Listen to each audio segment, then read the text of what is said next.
Salut à tous les copains. Alors aujourd'hui, petite vidéo sur un ULM très performant.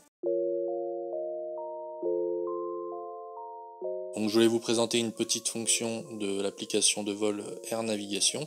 Il s'agit d'une fonction d'enregistrement de sa propre route, de son propre vol. Vous pouvez ensuite, par exemple, l'envoyer facilement à vos amis pour qu'ils voient en direct votre tracé, donc sans avoir besoin de transpondeur, contrairement à Flyradar. Vous pouvez du coup l'envoyer par des applications comme Gmail ou Message, assez simplement. Ou vous pouvez juste apposer votre ancienne route sur votre Mac ou sur votre tablette en quelques clics. Le Horizon est un ULM multi-axe haut de gamme conçu par l'italien Alberto Porto. C'est un biplace en configuration côte à côte à aile basse, en construction composite, et actuellement fabriqué en Italie, attention à mon accent, à Pavulo nel Frignano, par Aerotech Innovation, d'accord. Alors je vous parle de cet appareil pourquoi? Parce que le Horizon c'est pas juste un appareil comme les autres, il est à ce jour l'ULM le plus rapide de la planète. Je vous parlerai des records et des performances un petit peu après.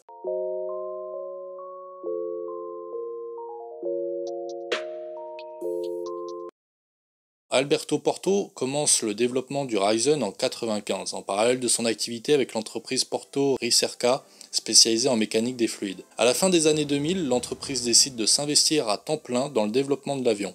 La construction du prototype débute en 2010 et l'avion fait son premier vol le 12 mars 2012, donc il y a déjà un bout de temps. Le développement du prototype prend fin en 2013 après 100 heures d'essai en vol. La société SEA pour Swiss Excellent Airplanes est créée avec la participation d'un groupe d'investisseurs pour produire l'appareil. Le Horizon est révélé au public en 2015, donc c'est pas si vieux que ça, au salon d'Aero Friedrichshafen. Afin d'assurer une production industrielle, SEA et la société Alisport trouvent un accord de partenariat. Il en résulte de la création de la société Aerotech Innovation qui produit l'avion depuis 2016.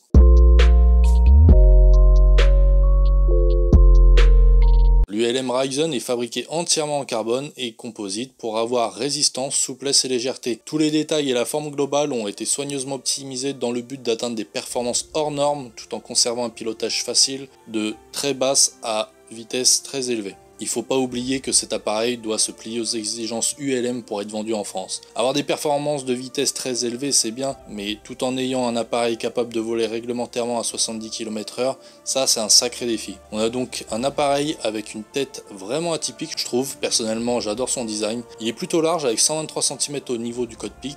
Il est également, comme vous pouvez le voir, extrêmement profilé pour gagner en mètre couple et donc en traînée. Alors par contre, si je peux rencontrer Monsieur Porto ou même un gars de chez GMB Aviation, je leur demanderai pourquoi avoir fait le choix d'un ULM siège côte à côte plutôt qu'un tandem l'un derrière l'autre. Personnellement, je trouve assez instinctif de se dire qu'il n'y a que des avantages en termes de performance à faire ça, comparé à un Shark par exemple en tandem l'un derrière l'autre. Il y a sûrement une raison, du coup je serais curieux de savoir, dites-le moi en commentaire si vous savez. On a également une partie assez caractéristique de l'appareil qui est l'empennage en V, comme un Bonanza.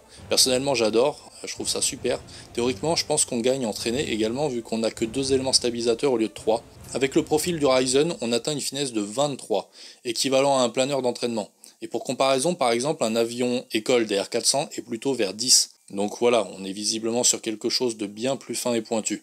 À titre de comparaison encore, un planeur avancé est plus dans les alentours de 40 voire plus, et un Shark avec un siège tandem est également à 23 de finesse. C'est assez fascinant tout ça je trouve. Les énormes volets follower se déploient sur des rails augmentant la surface de sa voilure de 1,7 m². Ce qui est appréciable également, c'est les ailes et l'empennage qui sont démontables pour le transport. Je peux vous dire qu'en cas de problème de disponibilité en gare comme moi, ça peut vraiment être pratique. Concernant les trains d'atterrissage, qui est une partie cruciale par rapport aux performances, ils sont tout en carbone et ils sont rétractables dans la version Horizon. Ils sont fixes dans la version Siren qui à mon sens n'a absolument aucun intérêt. Franchement faut m'expliquer. Quand tu as un appareil aussi performant, c'est pour qu'il soit performant jusqu'au bout. Sinon, autant voler sur autre chose. Le mécanisme de train entrant est électrique avec un dispositif de secours supplémentaire. Les trappes sont importantes et couvrent totalement la cavité en mode rétracté. Les roues et les freins sont de l'équipementier français Behringer qui est très reconnu en aéronautique. Ils sont pourvus également de l'anti-blocage à l'air. Si j'ai bien compris, ça fonctionne un petit peu comme l'ABS. Ça évite les surpressions. Les réservoirs de 2 x 50 litres sont situés entre les deux longerons d'ailes, ce qui est colossal, mais vu la nouvelle réglementation ULM de 2019, qui autorise 525 kg de masse max au décollage, ça devient pas si déconnant de proposer des réservoirs de ce volume.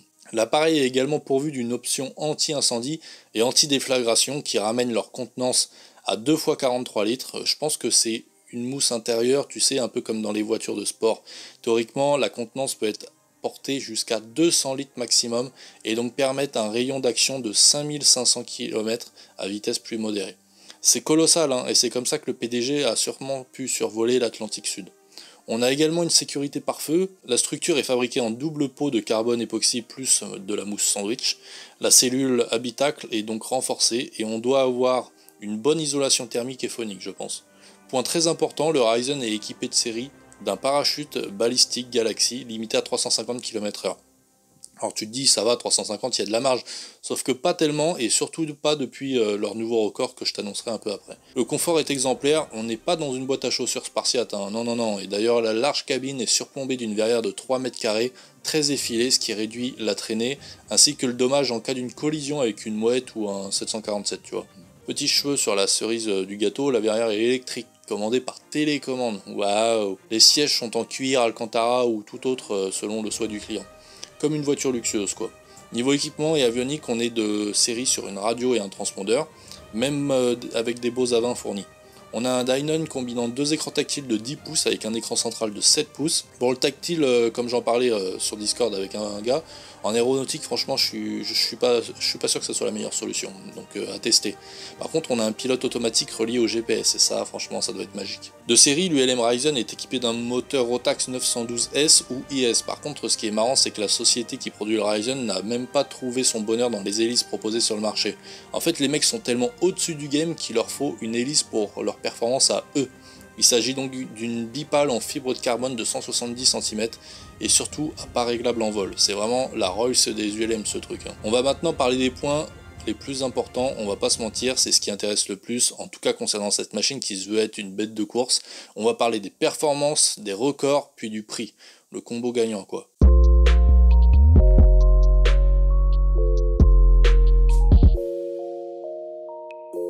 Donc entre 2016 et 2021, il y a eu des changements avec un record encore battu. Donc bon, par contre, réglementairement, c'est un peu le boxon, parce qu'en fait, on parle un coup du LM en termes de poids, mais en fait de LSA en version Rotax 914, donc 115 chevaux. Je rappelle que l'ULM doit être sous 102 chevaux, mais bon, il y a peut-être un bridage possible comme le VL3 turbine selon l'altitude pour exploiter pleinement le moteur tout en gardant 100 chevaux permanent. Je sais pas si tu piges le truc. Bref, leur tout dernier record de 2021 à 10 000 pieds affiche 400,45 km/h TAS maximum. Donc par rapport à la masse d'air ambiante et non par rapport au sol. Tu l'auras compris, si tu te tapes un vent arrière de 100 km/h à ce moment-là, tu seras carrément à 500 km/h sol. Voilà. Bref, 400 km/h, c'est totalement incroyable, c'est du jamais vu. Bon, il s'agit de la vitesse max sur 15 km, pas de la vitesse de croisière, hein, c'est comme en voiture. En vol, au niveau de la mer, on est plutôt entre 350 et 380. En croisière, équipé 912 IS, les anciennes infos de 2016 nous donnaient quelques chiffres, mais qui doivent être donc peut-être meilleurs avec le Rotax 914, voire 915, mais qui n'est pas ULM. En 2016, le constructeur garantit une vitesse de croisière maximale continue de 315 km/h. La vitesse de croisière normale à 75% est donc un peu plus basse de 290 km/h. La VNE de 350 km/h était testée à 390 km/h. Mais donc comme mentionné avant, ils sont finalement allés encore plus loin. Ensuite, la VSO, donc la vitesse de décrochage, est donnée pour 55 km/h, ce qui est vraiment extrêmement bas. Il pourrait voler en plein centre-ville le truc. Le meilleur taux de montée est quant à lui de 1500 pieds par minute, un vrai petit avion de chasse. L'autonomie indicative standard avec les 84 litres utiles des réservoirs est de 1063 km à 312 km/h, 1280 km à 290 km/h, donc 75% de la puissance du moteur, de 1562 km à 262 km/h, de 1919 km à 230 km/h et de 2300 km à 190 km/h. C'est vraiment énorme. En version LSA, le Ryzen permet le montage des moteurs Rotax 914 UL, comme je te disais, voire même du 915. Les facteurs de charge supportés par le Ryzen sont plus 5,5 G et moins 3,5. C'est pas énorme hein, comparé au VL3, mais amplement suffisant pour la plupart des pilotes. La masse à vide de référence est de 297 kg avec une MTOW de 472,5 kg en version ULM et 575 en version LSA. Ça c'était sûrement avant la nouvelle réglementation de 2019, ça peut peut-être évoluer vu qu'on a le droit à 525 kg maintenant. Niveau thune on est comment? Bah on est pas mal, moi je dirais, comparé à la concurrence. Le Ryzen est vendu 180 000 € TTC, garantie 2 ans ou 200 heures. Il est disponible en finition Race, Sport et Élégance. Alors par contre il n'y a pas de version Eco Plus apparemment. Pas simple d'avoir des infos récentes sur l'appareil, on n'en voit pas encore beaucoup, hein, moi j'en ai jamais vu. Je pense faire le salon de Blois en septembre, ça serait trop bien s'il pouvait être présent. Dites-moi en commentaire si vous y serez. Si vous voulez soutenir la chaîne, je propose des porte-clés supersoniques sur mon Tipeee ou mon Paypal. Nous, on va continuer à discuter de tout ça sur le Discord. Retour d'expérience, rencontre entre pilotes, construction et maintenance avion, simulateur, etc. On vous attend là-bas. Allez les potos, à bientôt, tout là-haut.